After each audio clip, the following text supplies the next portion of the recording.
Okay, our next lesson is all about slope fields or direction fields as they're sometimes called. These are graphical representations of a differential equation. In this example, we have the derivative dy dx is y. In that example, you see that the slope field dy dx equals y only affects the y values. So let's say we had some ordered pair 0, 1. Then the derivative at 0, 1 would be the y value, or 1. Moving over to the graph, at 0, 1, the slope, or that little tangent line or direction vector, has a slope of about 1 in that instance. Let's move on to the first example. I've pre-sketched each slope field, and in this case the derivative is 3x minus 2, so all we care about are the x variables in this case. If we make a list of x variables starting at -2, -1, 0, 1, and 2, if you substitute these values for x into the slope or the rate of change, it'll tell us what the slope at that particular x value should be.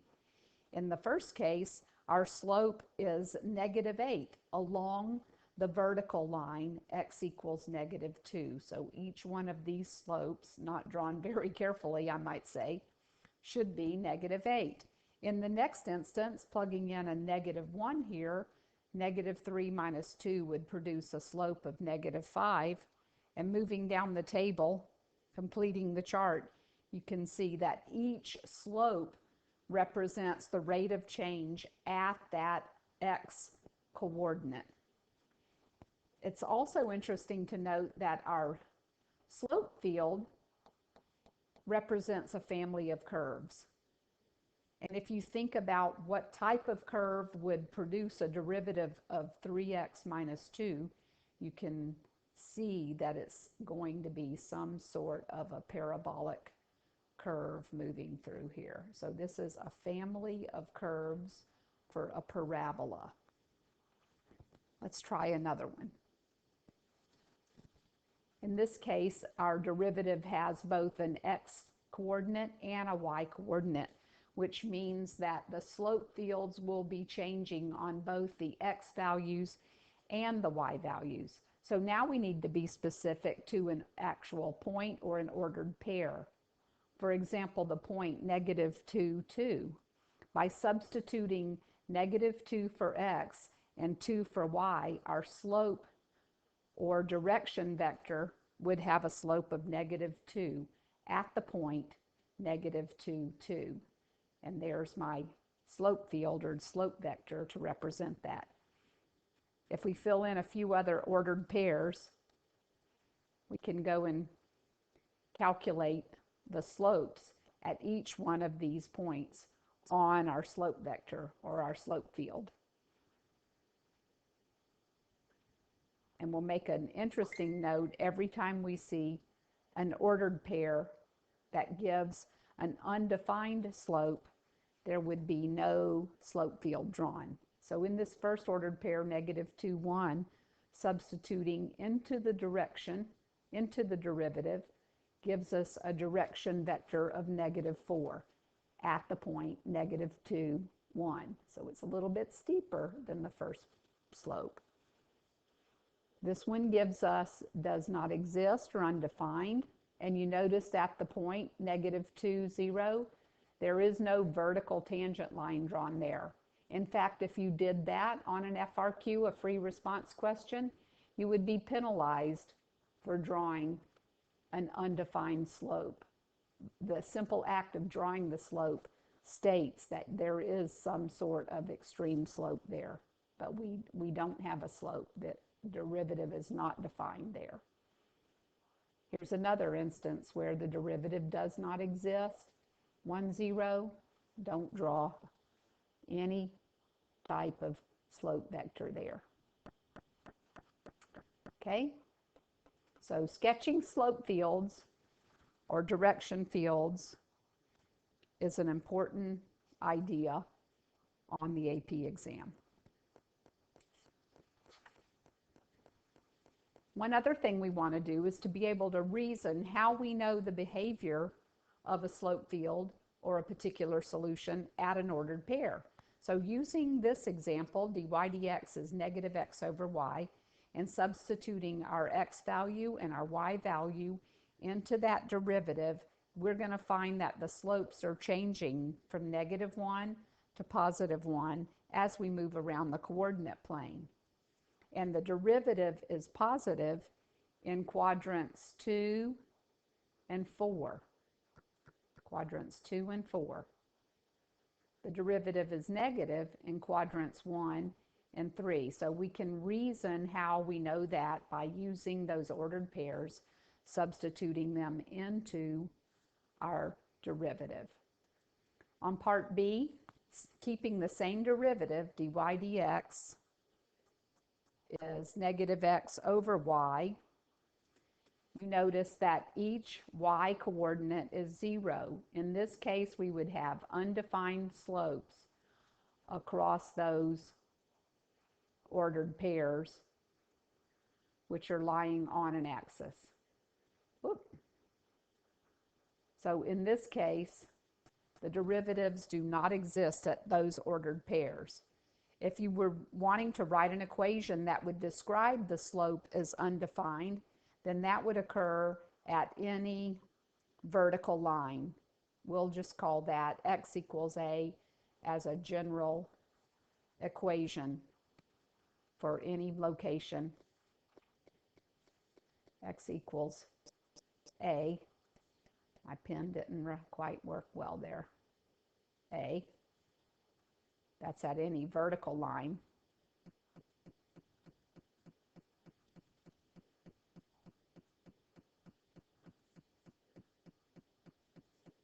And the slope is 0. That would occur at any y value, or y equals b in this case, at any horizontal line.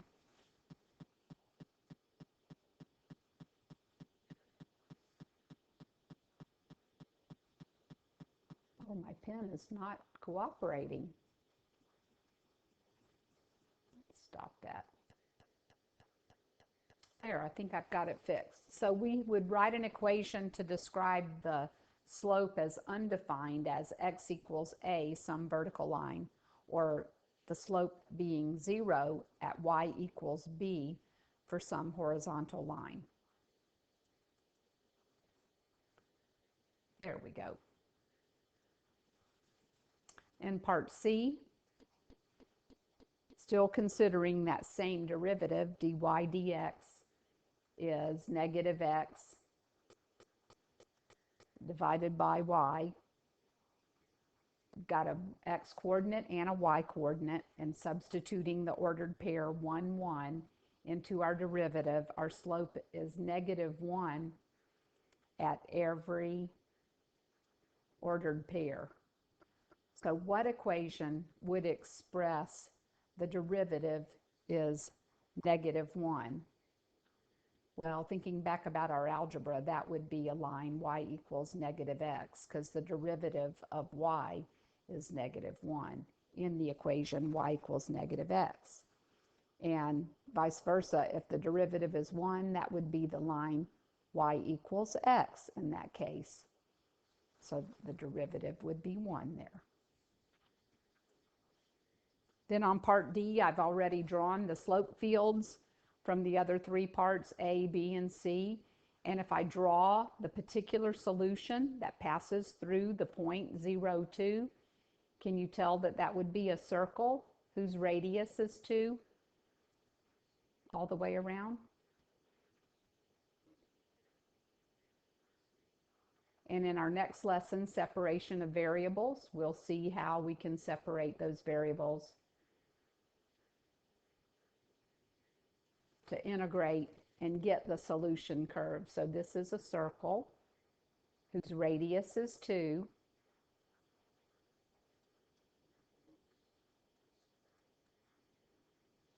And the equation for the circle would be x squared plus y squared equals r squared, and our r is 2, so r squared would equal 4. and that would be the solution to the curve.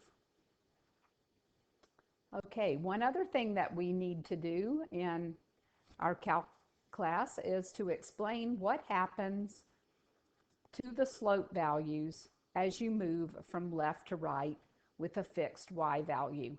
Now it helps to take a look at that side by side here. So if we open up this other page, we can see what happens. If the y values are positive,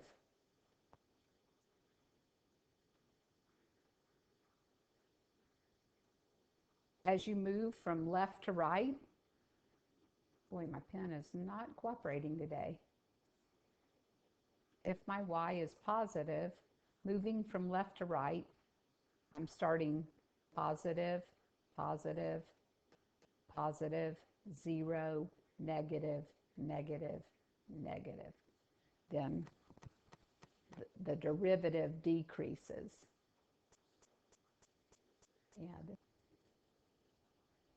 Okay, so once more, if the derivative is positive, if the y values are positive, the derivative decreases from left to right. And you can see that here moving across horizontally from left to right. We've got positive slopes to 0 and then negative slopes.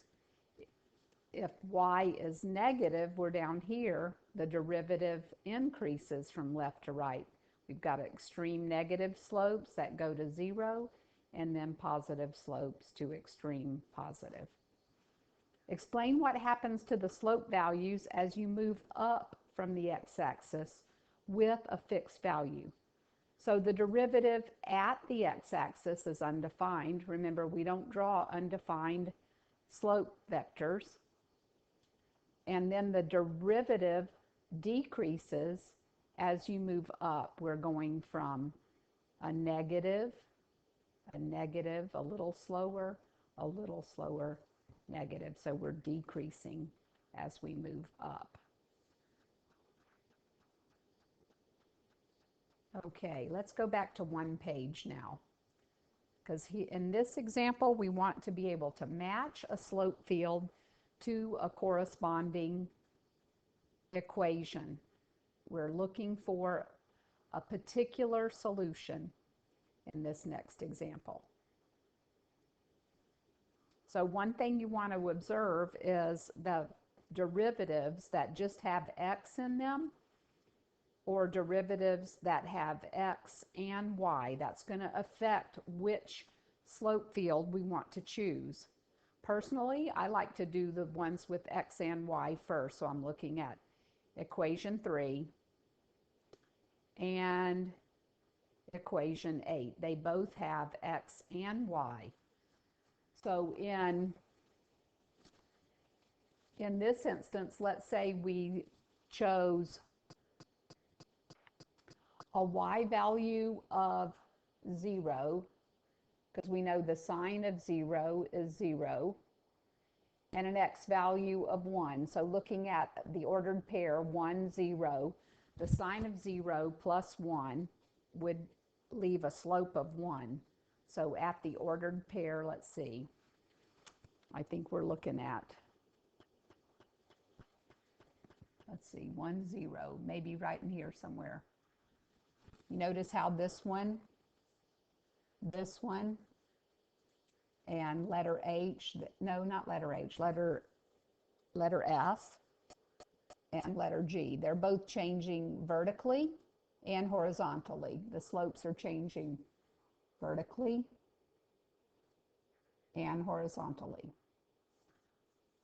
Then in this one on number 8, if I consider the same ordered pair, the cosine of 1 plus 0 is the cosine of 1, and that's 1. So I would be looking at F or G. Well, it doesn't look like the slope is 1 there.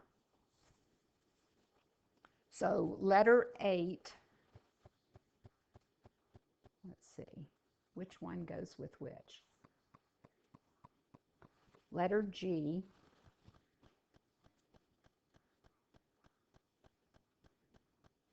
they both have a slope of 1. One of these would have to be a 1. I'm not sure about that.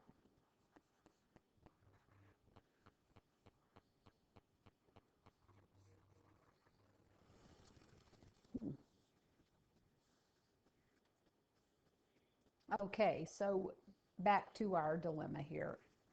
Example graph F would be equation 8. This is F. And graph G would be equation 3. And I'm reasoning through that with the location of where the sign of y is 0 when y is 0. The slope is going to be 1 for letter G. Then moving back to question 1, you notice that we have an undefined location at -2, and that looks like this equation here, like that vertical tangent line right there would be outside the domain of this derivative. So equation 1 goes with letter or graph D. And then notice equation 2 has just an x. Equation 4 has just an x. Equation 7 has an x and a y. So equation 1, the slope fields are changing on left to right. You can check as you look across there. And equation 4, cosine, one way we could know about the derivative being cosine is that the function or the equation, the particular solution, would need to be a sine curve. And the only other one that looks like a sine curve looks like letter H is number 4. So this one is 4. 1 is D. 3 is G. 4 is H. 8 is F. So we've taken care of a few of these. Let's see. On letter E, you have undefined below 0, so this looks like that would have to go with letter E, would be number 5. What does that leave us? X and a Y, both items are changing on number 7. The only other graph or slope field that has both X's and Y's changing is this one for letter B. So 7 pairs up with B. And then we've got 2 more left. And by default, letter A matches up with number 2, a squared exponential, and that leaves which one left over? For letter C would be equation 6.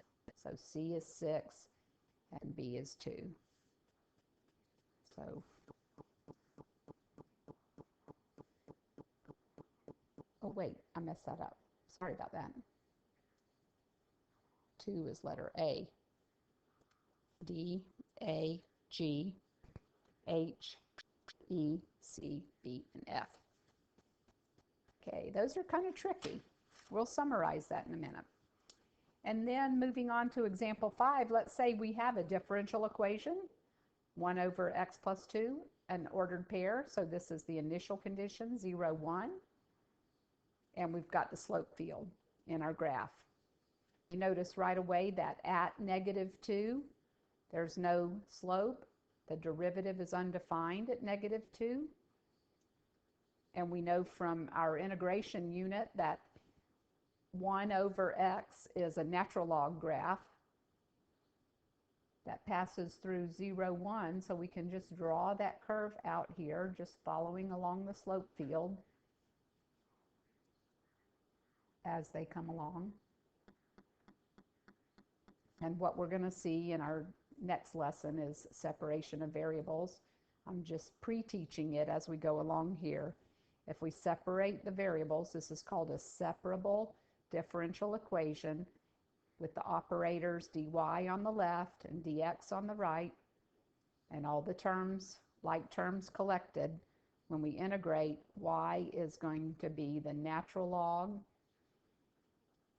of absolute value x plus 2 plus a constant. And with our initial value 0, 1, substituting 1 for y and 0 for x, we can solve for our constant 1 minus natural log of 2. Therefore, we know that the original function, or the antiderivative, is natural log absolute value x plus 2 plus our constant 1 minus natural log 2, which will be coming up in our next lesson. Finally, what strategies and trends from that matching activity would we notice? I think I've got about 5 of them, maybe 6. First of all, when the derivative has an x, then we know the slopes are changing from left to right only. The slope fields, or the vectors, are changing from left to right.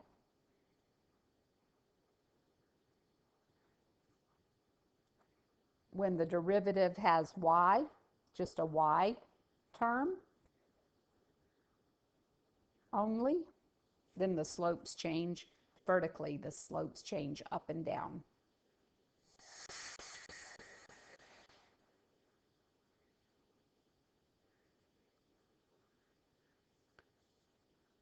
Thirdly, when the derivative contains both an x and a y variable, then the slopes are changing in both directions. The slopes change in both directions.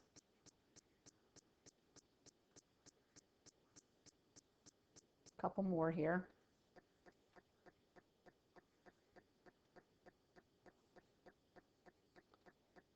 You look for conditions. What makes the derivative positive or negative?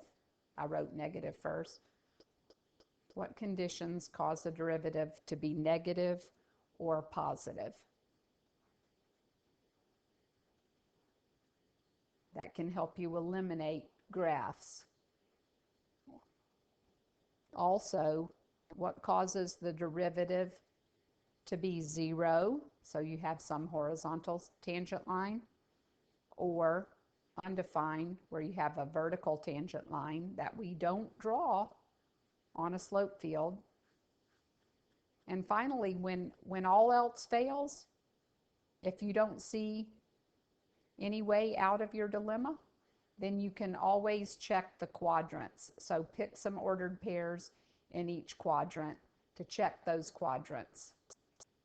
So we could say that something along this line: check specific ordered pairs.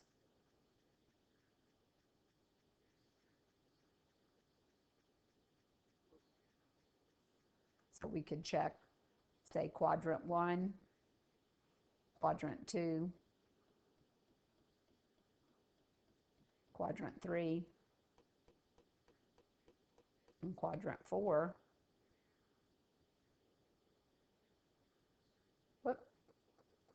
Quadrant 4,